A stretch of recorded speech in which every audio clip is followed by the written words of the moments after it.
Je dirais que la première question à se poser pour savoir si l'entrepreneuriat c'est pour nous ou c'est pas pour nous, c'est d'avoir est-ce que tu as peur de l'échec? Est-ce que tu penses que l'échec c'est un stop bloqueur? Si c'est oui, fais autre chose. Parce que l'entrepreneuriat c'est pour les gens qui embrassent l'échec. Pour le mois de l'histoire de Noir, j'aimerais dire à tous nos jeunes de descendance afro d'être fiers d'où est-ce que nous venons. Je suis noir, je suis fier, je suis africain. Nous partageons des racines, des royautés d'une culture forte et autant magnifique. Donc je partage un mot de sympathie puis d'amour à toutes les afros, mais aussi au reste du monde. Et pour la Saint-Valentin, un gros message à mon épouse. Merci beaucoup pour tout ce que tu fais, de m'aimer, de me supporter et puis de tenir cette famille incroyable que nous avons bâtie ensemble. I love you. So. Bon, moi je suis un rail, voyez venir avec Ngakayo. Donc pour la Saint-Valentin, tout passé, un moment qui toque ensemble, tout continuer au police à Boulingo, tout banda de Picala.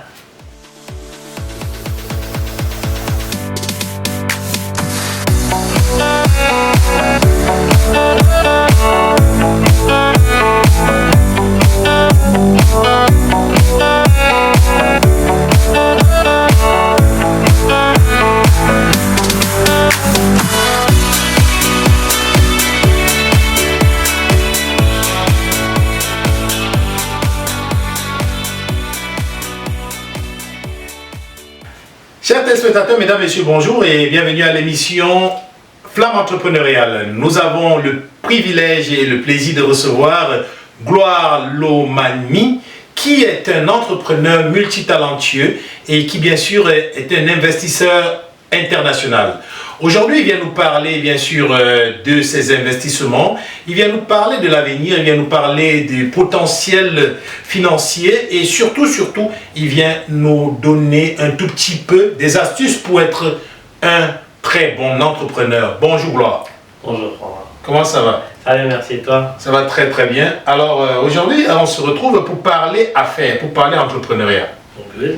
On sait que vous êtes président, directeur général de plusieurs entreprises, à savoir Douma Cash, Douma Solution, iCash Jama. Oui, iCash Jama. Et iCash Business Solution. Exactement. Ah. Ça fait beaucoup de H. Ça fait beaucoup d'entreprises, là. Comment est-ce que vous vous retrouvez dans je dirais, dans un labyrinthe d'entreprises? Ben, je dirais que dès le départ, l'idée c'était de pouvoir créer des petites entreprises, des entités autonomes qu'on voulait gérer avec un petit groupe, famille, partenaires avec qui on partageait les mêmes valeurs et surtout pour des objectifs spécifiques pour lesquels on apportait de la valeur. Ok.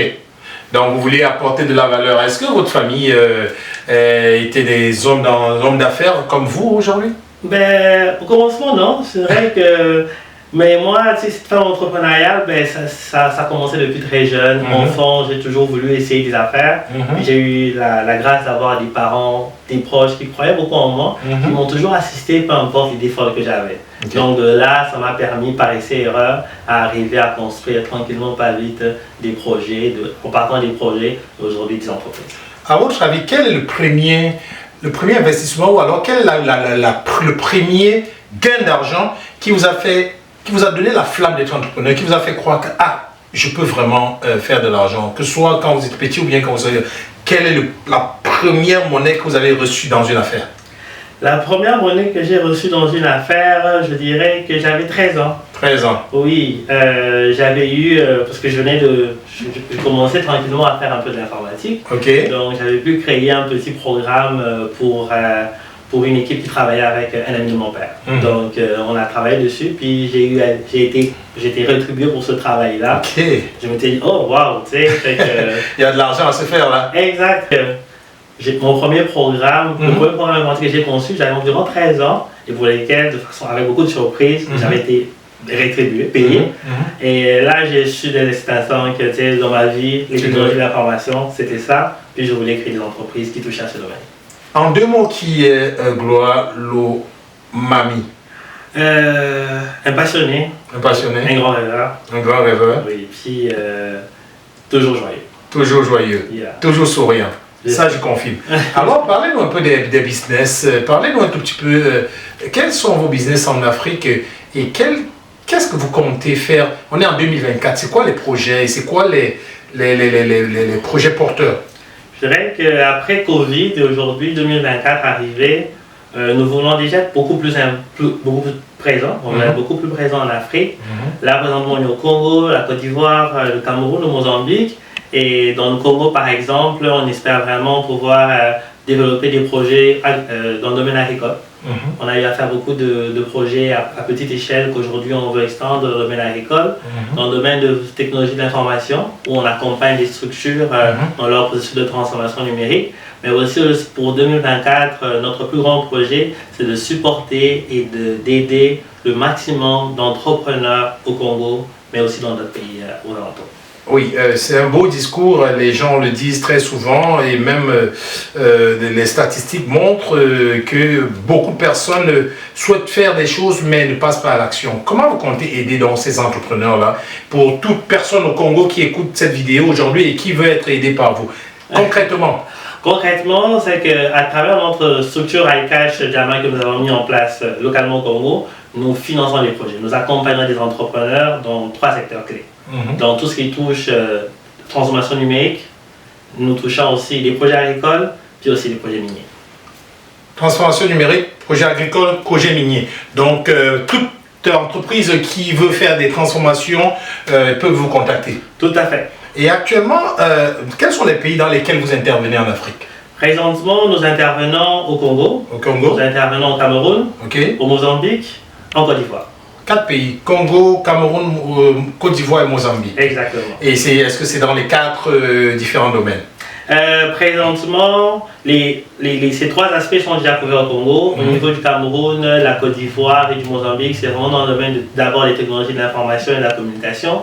Nous avons accompagné certaines entreprises et nous continuons à le faire pour 2024.